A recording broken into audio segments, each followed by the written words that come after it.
इस समय हमारे साथ मौजूद हैं 350 आजमगढ़ की दीदारगंज विधानसभा से यूडीए प्रत्याशी हुज़ैफा रशादी साहब। हुज़ैफा रशादी साहब, आप छात्र नेता से सीधे राजनेता बने हैं, पहला चुनाव लड़ रहे हैं। आदमी किसी भी फील्ड में जाता समय लगता है अनुभव प्राप्त करने में, इतने कम समय में इतना सब कुछ आपने कैसे प्राप्त किया? सारे अनुभव धरे के धरे रह गए। ये जितने अनुभव वाले लोग टिकट लेके विधायक और मंत्री बन रहे थे, इन लोगों ने सिर्फ दीदारगंज को पिछड़ा किया है, एक विकास का काम नहीं किया है। कोई बोलने वाला नहीं यहाँ पे। सड़कों का हाल इतना बुरा है कि आज मैं पदयात्रा करके आ रहा हूँ, मेरी शक्ल देख लीजिए आप, चेहरे पे इतनी धूल है, पूरा बाल सफ़ेद हो चुका है। आम गरीब जनता जो साइकिल से मोटरसाइकिल से चलती है, उनका क्या हाल होता होगा? ये सारे अनुभव धरे के धरे रह जाएंगे। एक युवा आ गया है, इन सारे समीकरणों को ध्वस्त कर दिया है, इनके पसीने छूट रहे हैं और चुनाव हम लोग जीत रहे हैं।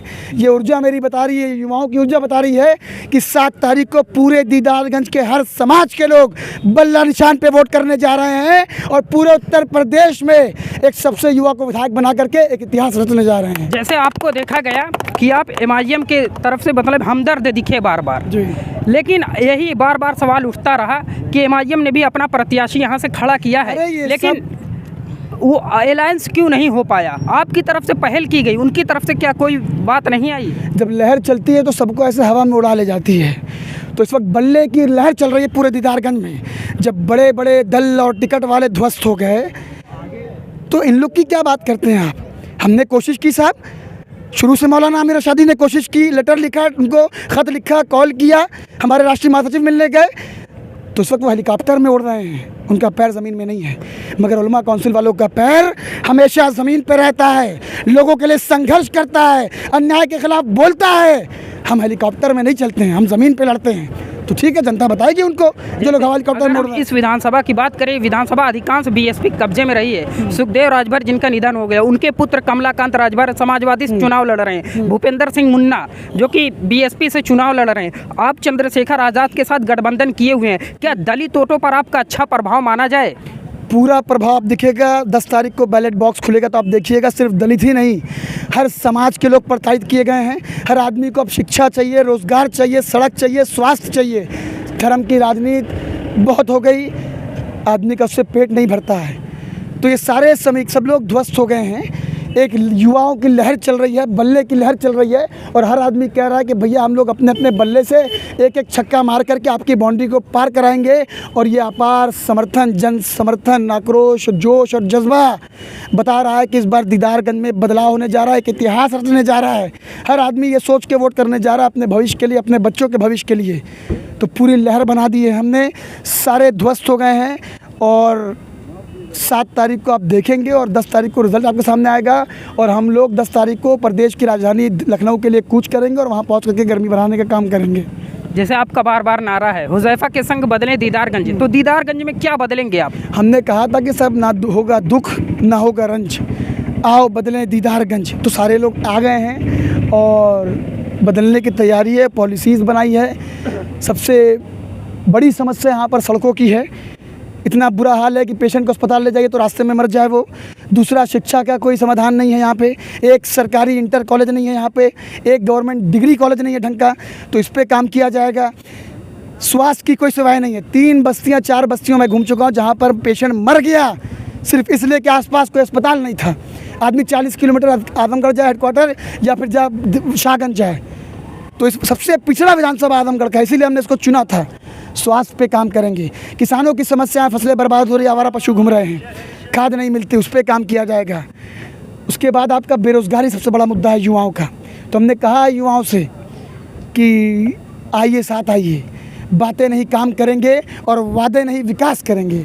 अगर इस विधानसभा की बात करें, उलमा काउंसिल का इस पर अच्छा प्रभाव रहा है। बिल्कुल। भूपेंद्र सिंह मुन्ना उलमा काउंसिल के अगर सभी प्रत्याशियों में सबसे ज़्यादा वोट अर्जित किया तो वो भूपेंद्र सिंह मुन्ना 2012 में आपके सिंबल से वोट किए थे। उसके बाद सुखदेव राजभर आपके समर्थन से यहाँ से विधायक बने। BSP को 19 MLA में से एक सुखदेव राजभर आपके समर्थन से बने।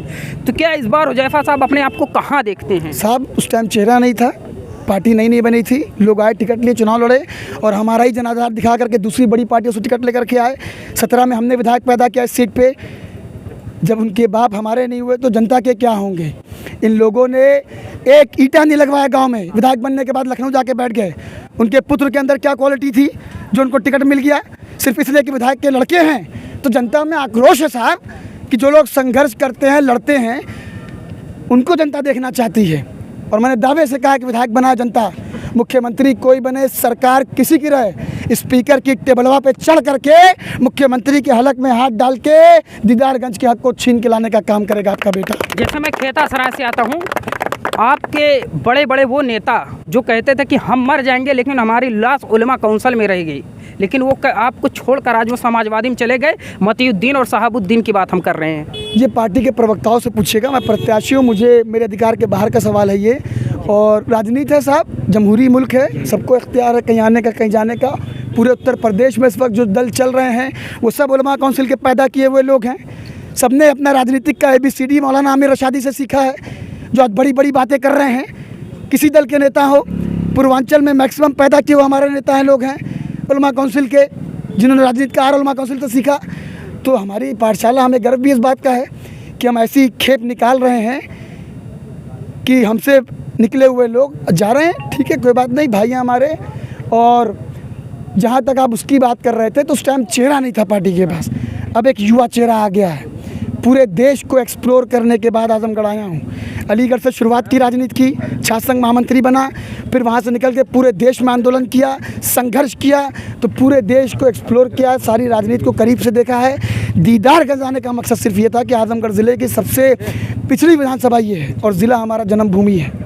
कर्म भूमि वहाँ थी, जन्मभूमि यहाँ है। तो अब कर्म भूमि जन्मभूमि को मिला करके एक नई भूमि बनाने जा रहे हैं हम लोग दीदारगंज में, जहाँ पर शिक्षा की बात होगी, रोज़गार की बात होगी और जनता से जुड़े हुए रोज़मर्रा के मुद्दों पर बात होगी। तो हमारे साथ मौजूद थे हुज़ैफ़ा आमिर रशादी साहब, जो 350 दीदारगंज विधानसभा से UDA के प्रत्याशी हैं, जिनकी चर्चा जौनपुर और आजमगढ़ में बस इन्हीं की चर्चा आजकल हो रही है सोशल मीडिया में। अभी तक के लिए इतना ही। आप मीडिया वाले कि दीदारगंज की जनता से मैं अपील करना चाहता हूं कि 7 तारीख को आपके यहाँ चुनाव है। पूरे क्षेत्र में सिर्फ बल्ले की लहर है, इस लहर को टूटने मत दीजिएगा, इस लहर को कम मत होने दीजिएगा। आपका अपार जन समर्थन बता रहा है कि आप चुनाव जीत रहे हैं और हर समाज का साथ आपको मिल रहा है। पूरा दलित समाज आपके साथ आ गया है, दूसरा बैकवर्ड समाज आपके साथ आ गया है और बाकी जो बचे हुए समाज हम लोग, हमारे युवा हैं, वो तमाम लोग आपके साथ आ गए हैं। आप एक नई तारीख लिखने जा रहे हैं, एक नया अध्याय की शुरुआत करने जा रहे हैं कि अगर पार्टियां टिकट नहीं देंगी युवाओं को, तो एक युवा क्षेत्रीय दलों से, छोटे दलों से आकर भी तुम्हारे समीकरण को ध्वस्त करने की ताकत रखता है और एक बदलाव करने की ताकत रखता है। इसको टूटने मत दीजिएगा। एक एक और बल्ले के निशान पे छात्र नेता से सीधे राजनेता बने। दीदारगंज वालों, फिर मैं वो शेर कहूँगा कि ये उर्दू बज़्म है और मैं तो हिंदी माँ का जाया हूँ, ज़बाने मुल्क की बहनें हैं, ये पैगाम लाया हूँ। मुझे दुगनी मोहब्बत देना है दीदारगंज वालों, मैं अपनी माँ का बेटा हूँ, मैं घर मौसी के आया हूँ।